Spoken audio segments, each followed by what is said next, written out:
Hello and welcome to another exciting episode of Sean and Dave Make Music. Today we've got our good friend Ben DiPette in the studio. Welcome, Ben. Hey, Sean. Hey, Dave. Thank you for having me, guys. You're welcome. You're another fellow Westchester alumni. Yes, indeed. We're happy to have you. We just made some music in a bunch of different styles. You're a multiple threat. I guess you could say that. You're pretty good at a bunch of stuff. Jack of many trades, master of a few of them, probably. Totally. You know, a few of them. If you can't hear by Ben's rich, velvety voice, that is his main instrument. Is it velvety? Oh, it's so I mean, is there anything, like, more rich and luxurious than velvet? What, like, I don't know. I don't think I found it yet. Velvet that's just really extra thick and voluminous. Velvet that's been coated in Velveeta cheese, maybe? That might be hard. I could go there. I mean, I could go there. But anyway, it's wonderful to be here with you guys. Always love appearing on podcasts with you. You're one of my favorite podcast guests.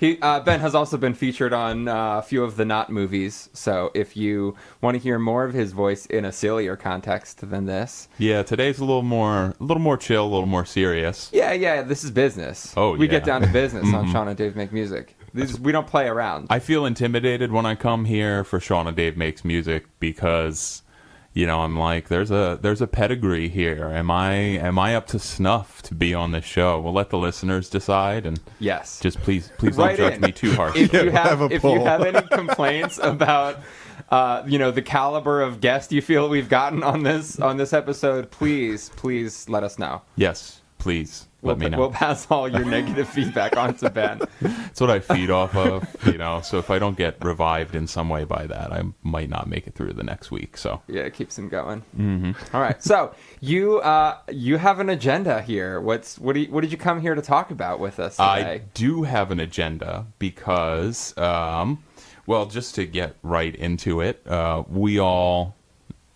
me and Sean did for a little bit. I'm not sure about you, Dave, but I was a music education major, and I am a current music teacher in Pennsylvania.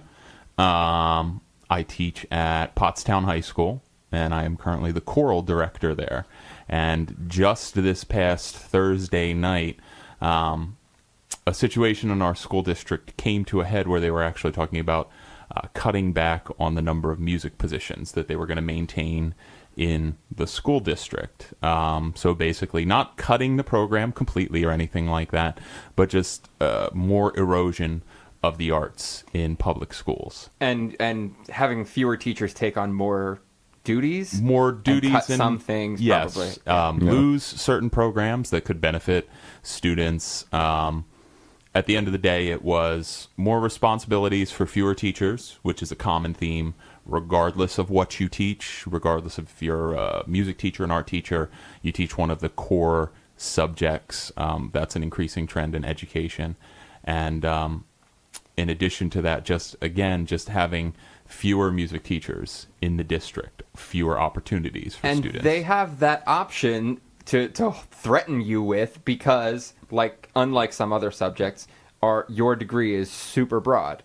And so tell the listeners who may not know, what are you qualified to teach in Pennsylvania? So right now... anything in music, right? In Pennsylvania, anything in music. A Pennsylvania certification for K-12 music covers elementary, middle, and secondary general music classes. It covers vocals, leading a choir, for instance. It covers all instruments in the band and orchestra. So you're also qualified to be a band director or an orchestra director. So many different areas. Running musicals, running orchestras for musicals, and of course then teaching everything. Piano. I teach piano, guitar, music appreciation, music theory. We even have music technology and recording, music production programs at school. So I teach all of those different areas, and you just need to be better than the students at everything. Exactly. Sometimes you only stay, maybe 2 or 3 weeks ahead of where they are, but That probably doesn't happen too often. A lot gets thrown your way sometimes, for sure. A lot of things get tossed at you. And most musicians who are listening will know that if you were a music ed major in college, if you were one of us, that despite the broad certification, you have a specialty area. You have something that you want to specialize in. And it was extremely disheartening because one of the options that was on the table was I would have basically been moved to being the band director at my school instead of the choir director. Qualified to do it. Participated with Sean and Westchester's marching band back in the day. Yeah, Golden Rams. Incomparable Golden Rams marching band. So they would have moved me over there, and while I would have been able to do it and I would have enjoyed it, it's not my preferred specialization. So you start getting into that area too where people getting shifted around, people are getting moved, and it's such a drastically different position. Exactly. Like, it's just just move you based on a money decision is insane. A big change, and that's what it really comes down to. The administration at my school is incredibly supportive of the arts and has been, just been an integral part of the arts program in our district. The problem is that we are so underfunded that we are at the point that we're looking at not just music programs being reduced in size, art programs as well, looking at reductions in librarians in the school district. On top of that, those were three of the areas that were looked at as far as what could be removed from our budget. So Pottstown is one of a few districts in Pennsylvania that has these gigantic funding gaps between rich areas and poor areas, and that really is the heart of the problem as far as what's going on with schools in Pennsylvania. And I'm here as a musician because I wanted to make music with you guys, and being a teacher, you don't get to get out much and make music with professionals. And I would say I'm certainly the one that's outclassed in this room for sure. I think you held your own extremely well today. That's a subjective opinion, but you're used to being the instructor, and you're used to being the one in the room that the expert, the one that brings it all together. So it's nice to not have to stop every 5 seconds and go, oh, hold on, let's go back, let's look at this, let's fix this up, let's change that. It's nice to be able to just perform some music, which I haven't done in a while. But regardless of that, I'm here because there are a couple things I want the listeners to know, especially if you're local, especially if you're living in Pennsylvania. I know that we've really sort of, or should I say, you've really sort of made the rounds as far as our network is concerned. People that living in and around PA, people that went to schools in Pennsylvania, that might be able to help be advocates for the arts in public education as well. And it's like, I'm at a loss. You're talking about these budget gaps, and how would I know anything to do to how to help? I don't know. Well, other than bring you on and ask. And that's what I want you guys to know. Like, there are certain challenges that we have specific to the state of Pennsylvania that people may or may not know about. And there's a lot on the line as far as the undermining of public education in general, not just even the erosion of music programs, which is a symptom of the main disease, which is the erosion of public education, and especially one of the buzzwords that you've probably heard, school choice, out there is another big one that is really currently hurting a lot of districts in Pennsylvania right now. So that's you feel like that's kind of the main overarching issue, the shift of, they're trying to funnel public dollars into private entities. Yes, absolutely. For our first track today, we've got a little up-tempo blues form that we did at our session. We recorded this as a trio all together with Ben on alto sax, Dave on djembe, and me on banjo ukulele. Then Ben overdubbed vocals, and I added some washboard, bass drum, and hi-hats. And we're going to go ahead and call this one the School Choice Blues.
So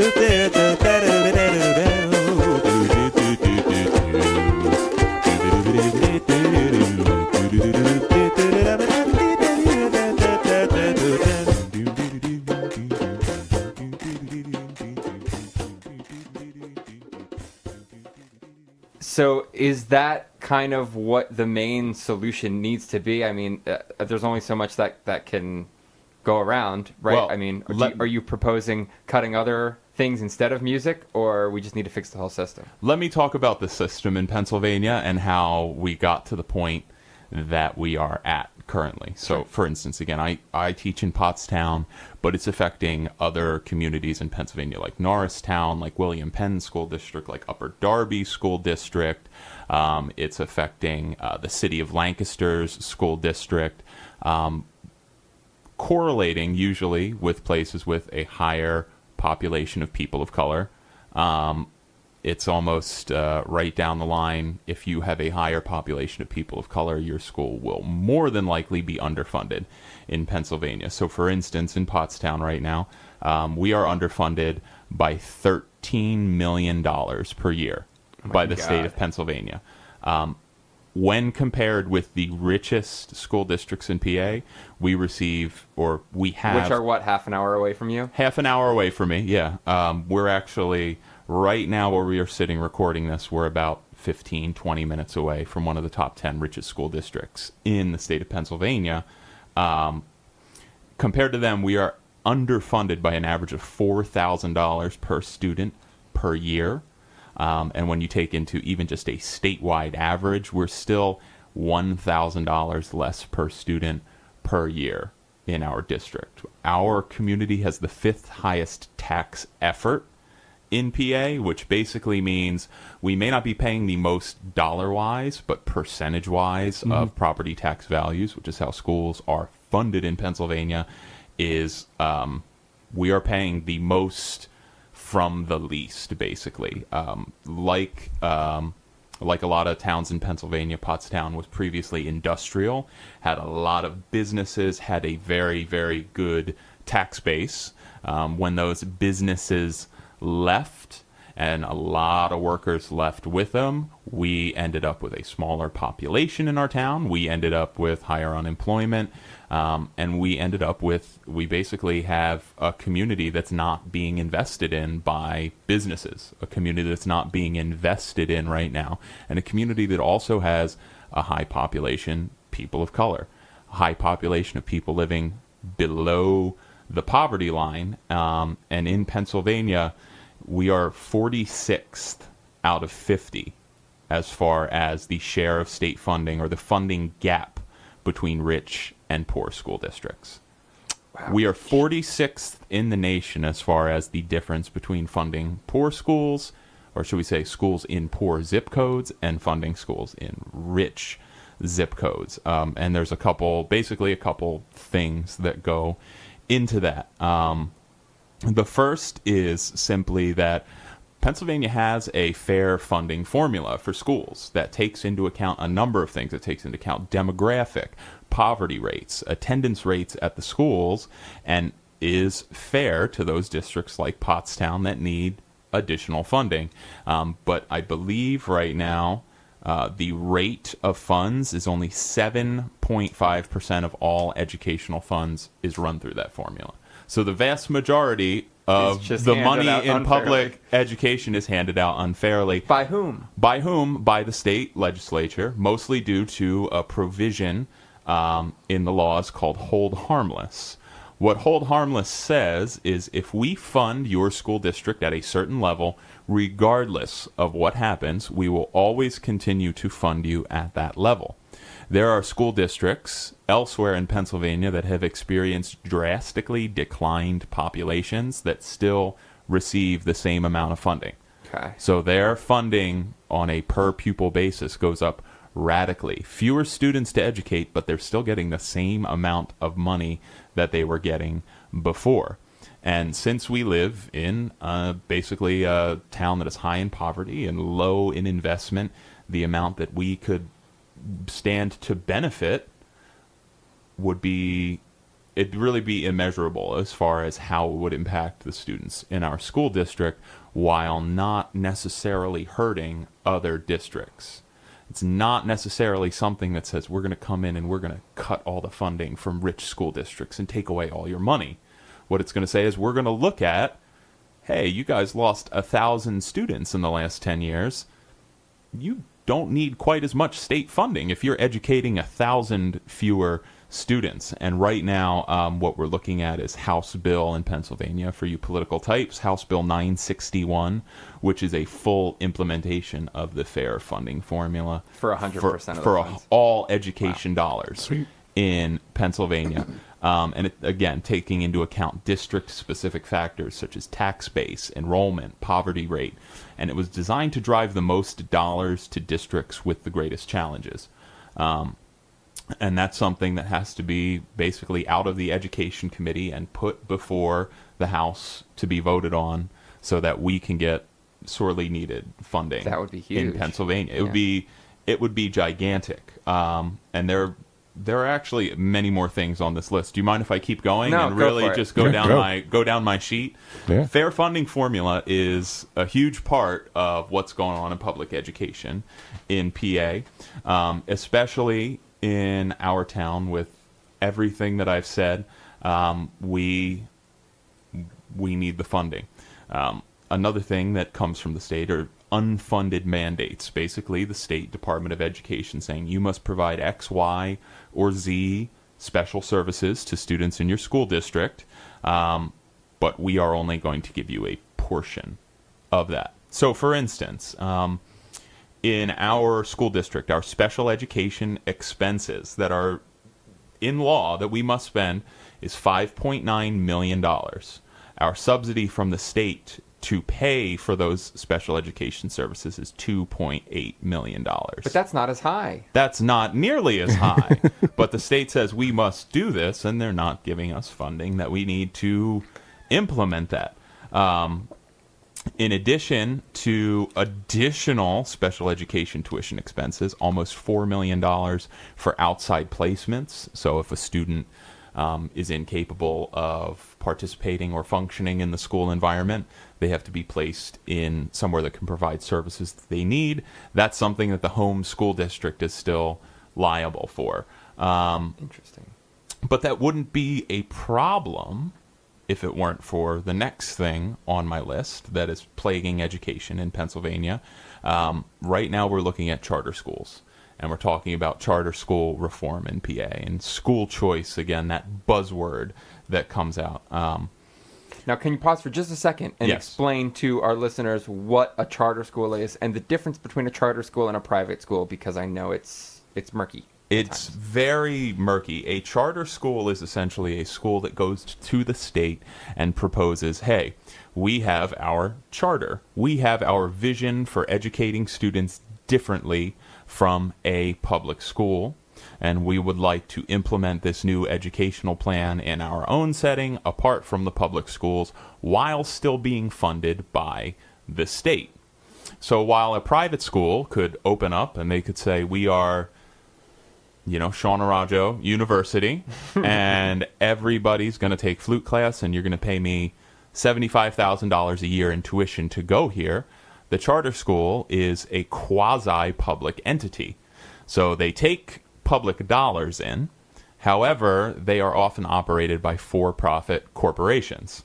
So it's a funneling of public money from the public and taking it out of public education and putting it into private investors' hands. And I would essentially. expect that there's less oversight and less accountability for where those funds go, and they can get funnel as much of it up to the top as they want. Did you do any reading on this before? No. No? I live in America for 32 years so Well, far. you would be correct, sir, because the Charter School Act in Pennsylvania exempts charters from many of the state's regulatory, statutory requirements and creates an uneven playing field that is not transparent, is not accountable, and is not high performing. Public money pays the entirety of per student funding, and charter schools provide basically less services for more money and operate for profit.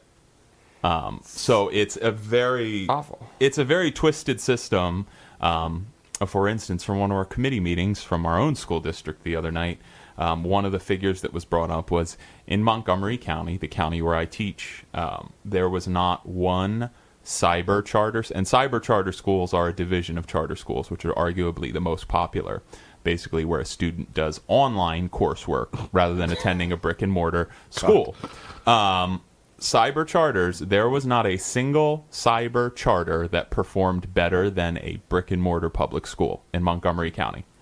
Rank every school in Montgomery County, and there will not be a cyber charter that surpasses the performance of a brick and mortar public school. How is that evaluated? Is it on like the state testing level that they all do that, or just there are a number of factors that go into basically a school's attainment profile, and standardized testing is one part of that. Graduation rates are another part, attendance, et cetera, et cetera. There's a new system we use called the Future Ready Index in Pennsylvania. If anybody's interested in looking up all of the different categories on the Future Ready Index, you could find all the criteria that public schools are evaluated by, although not all of those things might apply to a charter school. For instance, a charter school might have the ability to say, no, we're not going to accept a student that has a learning disability or who may need additional services. The charter school has the ability to say, I'm sorry, we cannot provide those services, and essentially exclude that child from an education. And right now, the estimate that has come out from some sources is Pennsylvanians are overpaying about $250 million per year of state money into charter schools.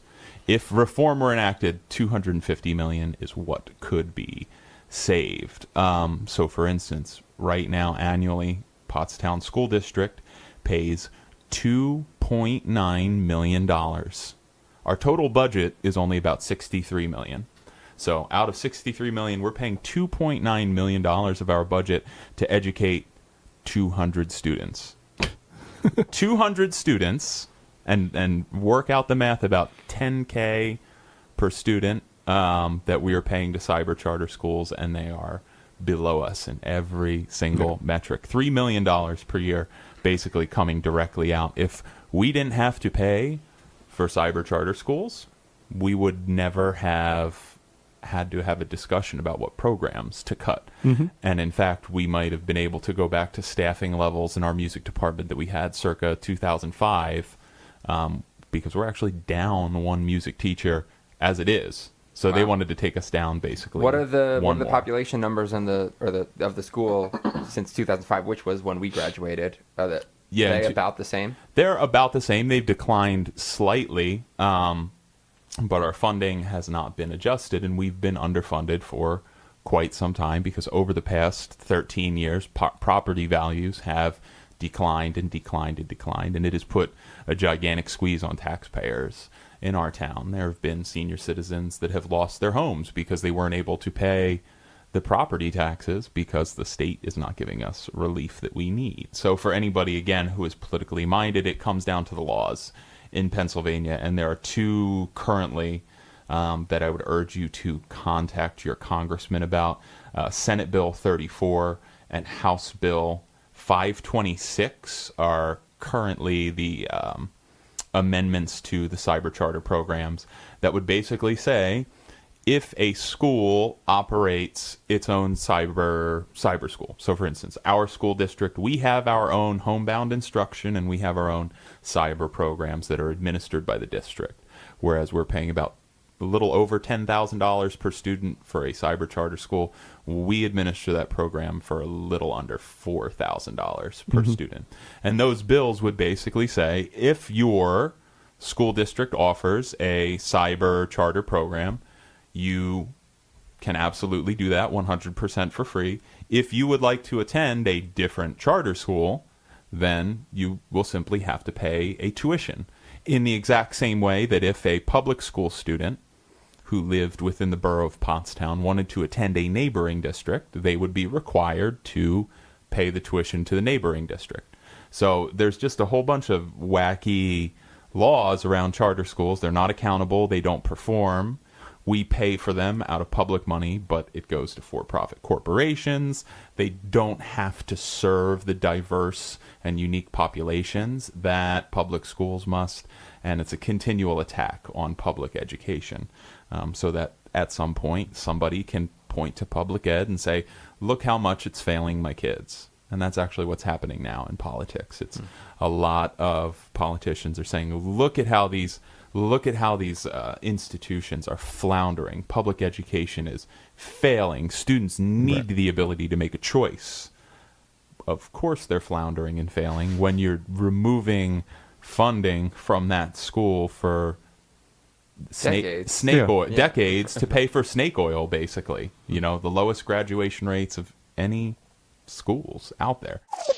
Next up, we've got a song that we all worked on together, at least the music for. I was on drums for this one, Ben played keyboard, and Dave played bass. Then, Ben daringly went back and improvised the vocals. We let him do 2 takes, and we ended up using the second one in its entirety, and then at the very end I added some guitar and tambourine as the finishing touches.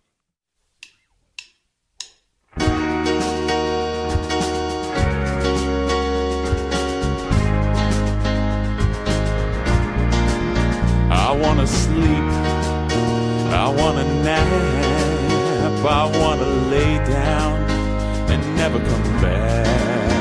I wanna fall right into bed. I'd like to put that little pillow right beneath my head. I just want to sleep, I just want to sleep. Want some weekend time when I can get up on my own. I don't want an alarm clock anymore. I'm on my own. Just let me nap, just let me lay down and never come back.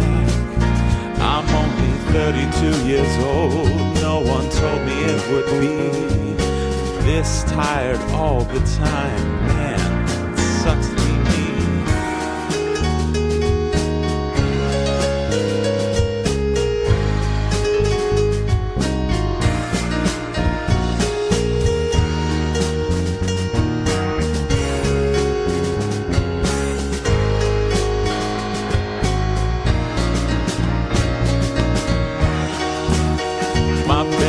calling me. No, being 32, I never get enough sleep. Sometimes I feel like 14 hours wouldn't do. But I wish that I could sleep like you.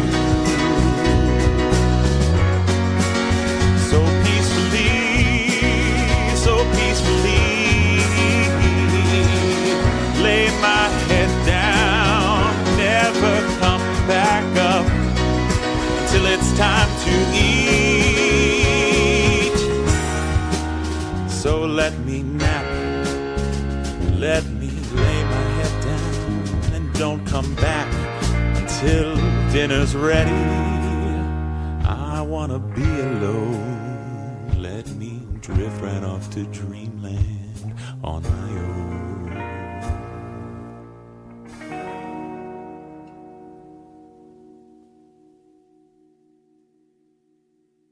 So, any listeners out there who are passionate about music, which I'm assuming a lot of them are, if they're listening to a podcast called Sean and Dave Make Music, you need to contact your legislators in Pennsylvania and let them know that it's rough out there and children are losing opportunities. And my personal story that I was thankfully able to share, and I do share it with a lot of my kids, but I was also able to share it with administration at the school when we were discussing these cuts, was that my home life was not great growing up.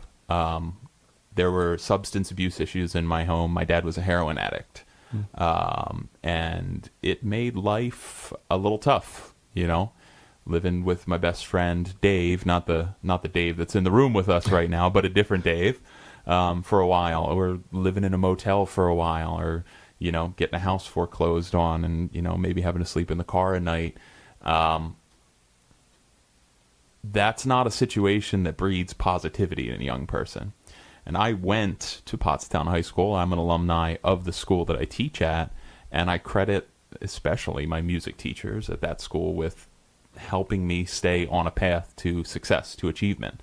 In addition, I never would have been Sean's classmate and Dave's classmate at Westchester if it weren't for Pottstown School District. They have a fund that pays 100% tuition for a qualifying music student to go to school. So music was my passion. Music was my life. It paid for my college. It kept me out of trouble, to use the old cliche, and it's the reason I'm a successful adult today and not a random bum somewhere. So the thought of not giving that to students that are coming up who have even greater needs and face even greater challenges than I did growing up is just really unconscionable to me that we would think about that. So the leaders in Pennsylvania, if any of you are listening to Sean and Dave Make Music right now, you got to do the right thing. You got to vote on these bills, and you got to make sure that our public schools are funded adequately. And it's, Well said. It's rough out there. Snaps. Yeah, it's rough out there on the ground, but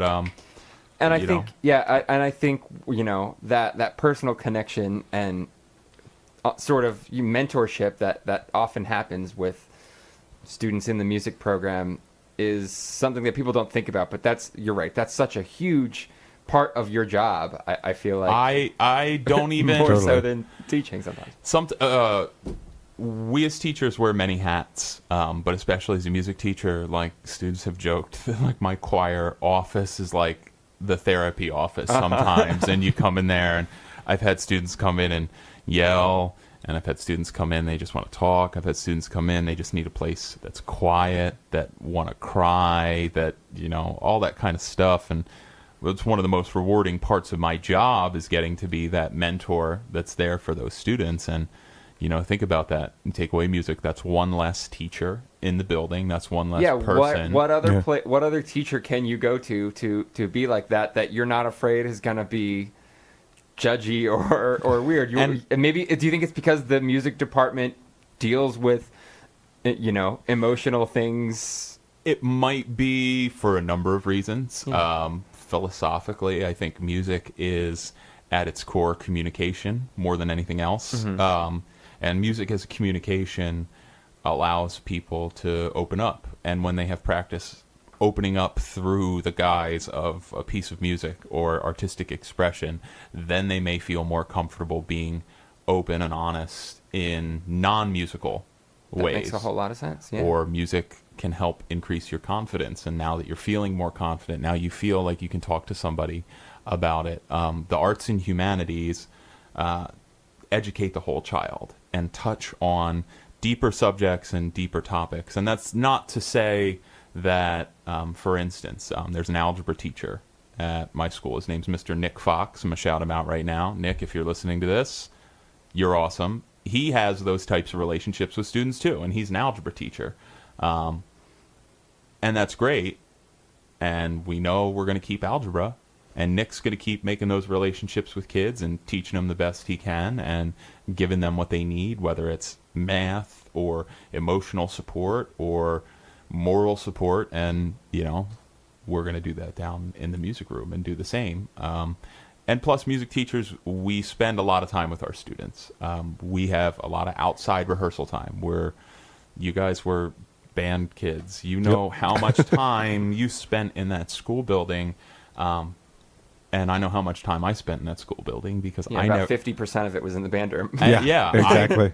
I didn't want to go home to my own house. I wanted to stay at school, and whether it was musical or band or jazz band or marching band, choir, advanced ensemble, show choir, as many things as I could do, that gave me my place. And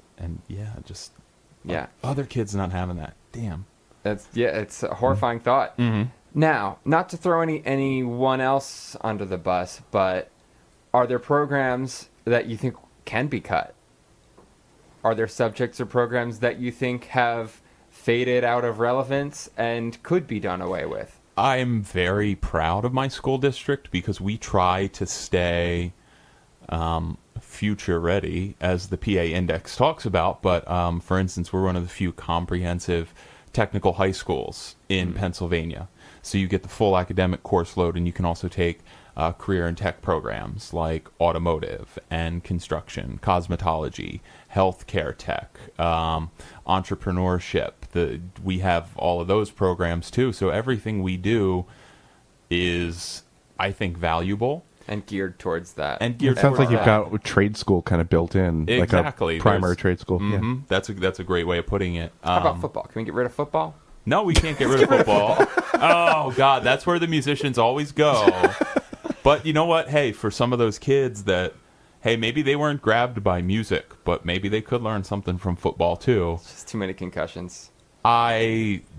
Let's not get into that one today. But I do see the value in both the arts and all co-curricular activities that give students a chance to build that mentoring time with adults at the school that teach them skills outside of the classroom. So I would never stand up and say, cut this program instead of my music program. I'd say, hey, state of Pennsylvania, we're getting screwed to the tune of $13 million. And, you know, for instance, my high school is already at a teacher shortage. We already have problems scheduling classes and getting kids the courses they need and running AP courses and honors courses because we don't have the funding to hire an adequate amount of teachers to offer a diverse array of classes that will make our kids ready to be humans that can enter a human life as an adult, you know? And our kids are coming from poverty. They're coming from cycles of generational poverty. And they need it more than anyone because they are the ones that have parents at home who, like me, either couldn't care, didn't care, or were working so many jobs and working their butts off that they just can't find the time to fit it all in because they're trying to survive. So, you know, you can't leave kids like that out in the cold. The thing I always say is I had a young lady in class. She was on one of our athletic teams. I won't get too specific, obviously. But she was on one of our athletic teams, and they had been beaten very, very badly the day before by one of the private schools in the area. And she came in, and she's really upset, and she's really upset, and she's really upset. And I'm like, okay, this girl's crying her eyes out, but it's the first time she's played this sport in 9th grade, you know, and I told her, honey, how long have you been doing this for? And she goes, 9th grade, you know, I just started this year. And I go, the girls from that school have been taking private lessons in that sport since they were 4 years old. They've had coaches and they've had trainers and they've gone to camps and they've been on travel teams together for years of their life. We're kind of the scrappy underdogs around here, you know. We're small but mighty, and we got a lot of spirit. And regardless of what happens, you know, we're gonna try to keep that fighting spirit alive. But it gets really hard to keep the fighting spirit alive when you see, okay, what are we gonna reduce now? Are we literally talking about like turning off the air conditioning in school to save money? Are we literally talking about removing like portions of don't quote me on this. Actually, you know what? I'm going to skip over that one because I don't want to say anything that might get me in trouble. But some of the stuff that you have to look at in those dire circumstances is like, wow, this is really, really, really bad. And when you look again a couple zip codes over and you look at what those kids get, and then you remember that it's not just the fact that, okay, they have high property values, they pay a decent amount of property taxes, those kids deserve that, I understand that, but then the state will continue almost, I don't want to say matching those funds, but never saying, all right, you guys, you're doing pretty well with those property tax receipts. Okay, we're going to scale back a little bit to make sure that, you know, Pottstown has a music teacher, or to make sure that Norristown has enough guidance counselors, or to make sure that William Penn School District can get a school psychologist in the building. Stuff like that. Our elementary schools have, I think, one guidance counselor that splits their time between 4 elementary schools. In a population of high poverty that has a high amount of adverse childhood experiences, you think about that. These kids are teachers. We do professional development on trauma-informed community care for these kids, and then, the state is only giving us enough for one guidance counselor for 4 elementary schools. And they're currently, for a lot of these bills, for the fair funding bill, there are 56 co-sponsors currently. We need 102 votes in the House to get it to pass almost overnight. That could help revitalize our school system and provide services to kids that need it. For the last track of the day, we present the one ambient-free improvisation that we did. Ben was on drums for this one, Dave was on keys, and I played flute. This is a kind of an atypical one for us, though. We're usually very clear about starting our improvised pieces together, but we just kind of fell into this one. Dave was messing around on the keyboard, then Ben came in, then I came in. We didn't set any parameters beforehand, so we just kind of floated around in this sound world for a while and then dissolved away.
as we think about what party we're going to vote for when we go to the polls, is there one that's better than others on education?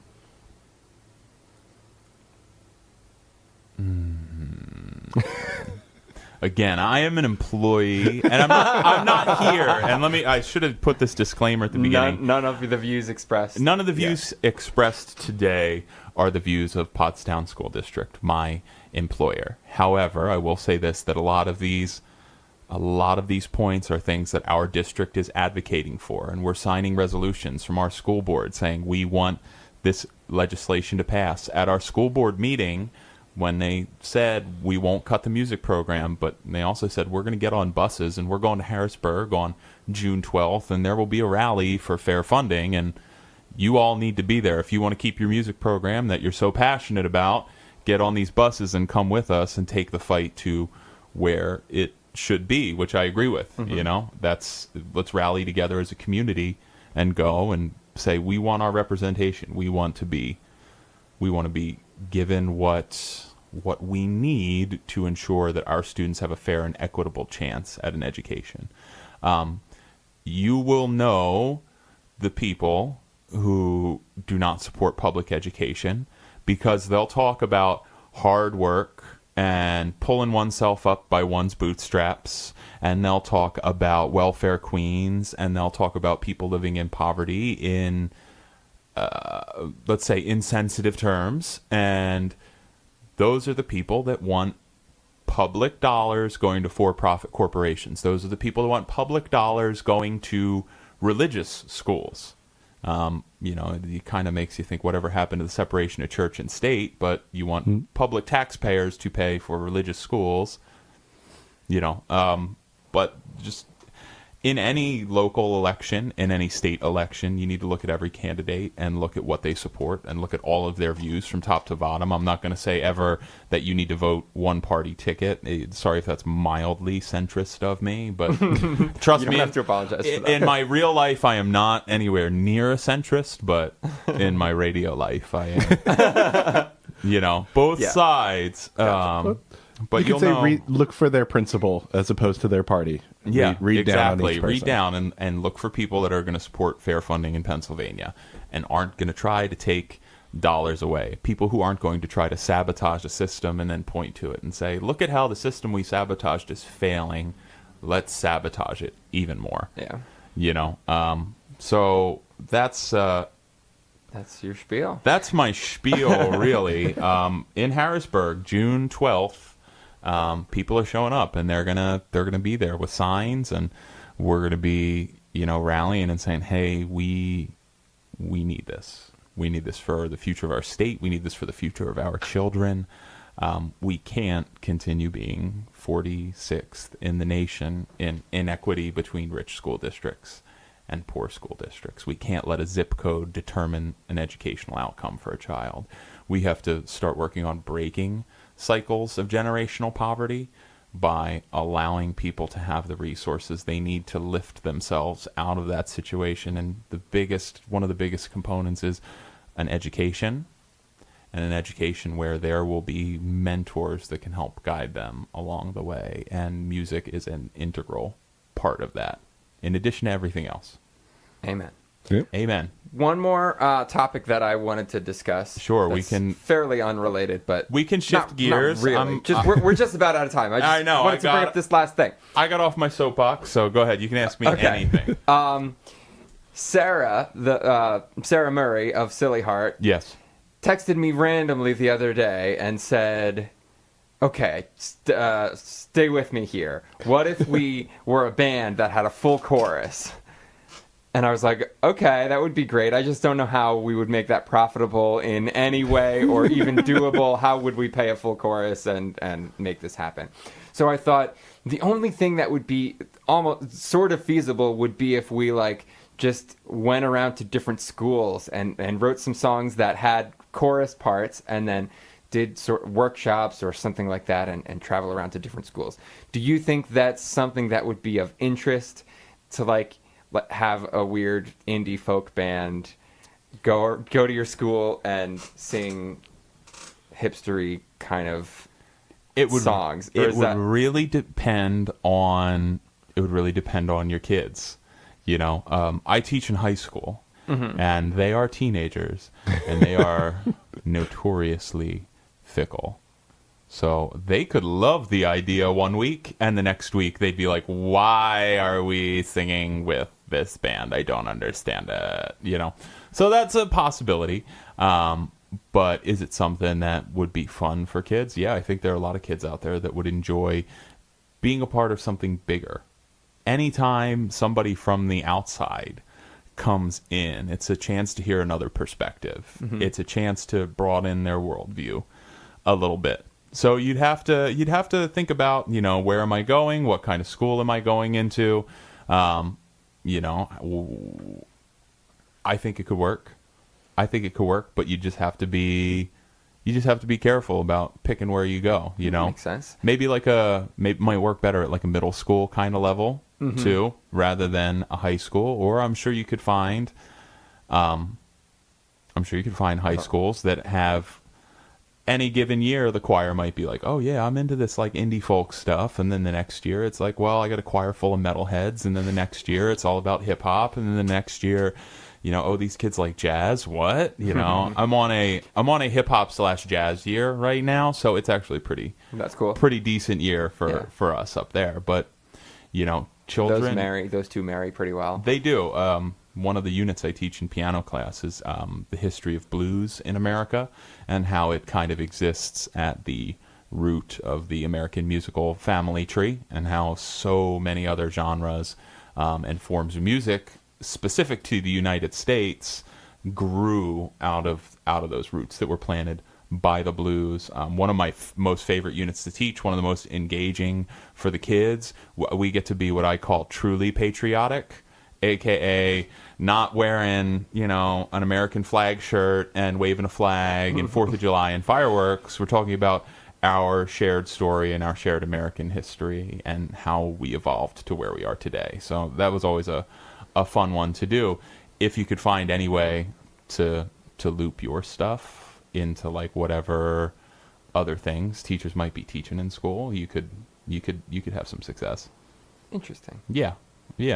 Cool. Yeah, I just wanted to get your perspective on that. For sure. I mean, I'd volunteer my kids, but that's just because I feel like I've got a really good relationship with my kids. So if I said, hey, it's my friend's band and we're going to sing backgrounds, yeah, maybe a couple of them would grumble, but most of them are open-minded, really good sports. I'd say, here, have some choir parts. And they trust you. And they trust me. Clearly, and yeah. I was like, I'm not inviting some hack in. I'd be like, he has a master's from NYU in flute performance. Where'd you get your degree from? You know?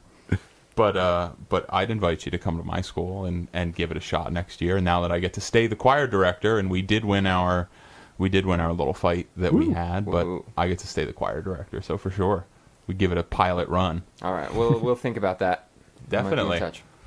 All right, well, thank you again for being here. It was really fun hearing about some of the ins and outs of things that I didn't know about, and to, you know, at least have a path to know who to call and what bills to support. Call your local representatives. Call Speaker of the House Mike Turzai specifically. Tell him get these bills on the floor and get them voted on. And I really want to appreciate you guys giving me a little chance to do my advocacy bit, because I'm not the only one from my district who's doing it. We're kind of all out there making the rounds right now, and obviously it's something I feel passionately about, and I hope others can pick up on that and maybe help me snowball from there. Yeah, it's such a important issue. Obviously, there's lots of important issues, but this one it affects such a broad swath of the population at such a foundational time in their lives that for sure. Yeah, absolutely. Needs to be a priority. Absolutely. All right. Thanks again. Thank you, guys. Bye. Thank you so much for listening to Sean and Dave Make Music. If you like our show and have an extra 5 minutes to spare today, please head over to Apple Podcasts and leave us a rating and a review. I've been saying it every episode, and I know most of you haven't done it, so if you're not driving, why don't you go ahead and do it right now? Please also continue to spread the word with your friends and colleagues if you think they might be interested in what we do. And if you have any questions or comments or would like to submit a prompt for us to improvise off of, you can send us an email at seananddaveMakeMusic@gmail.com. You can also find us on Facebook and Instagram. Just search Sean and Dave Make Music. You're smart. You'll find us. And don't forget, if you care about music, if you care about education, if you care about anything, Please keep these issues that Ben discussed today in mind when choosing candidates to vote for, and call your representatives to let them know that it's something they need to address in a meaningful and tangible way. Thanks again. We'll see you next month.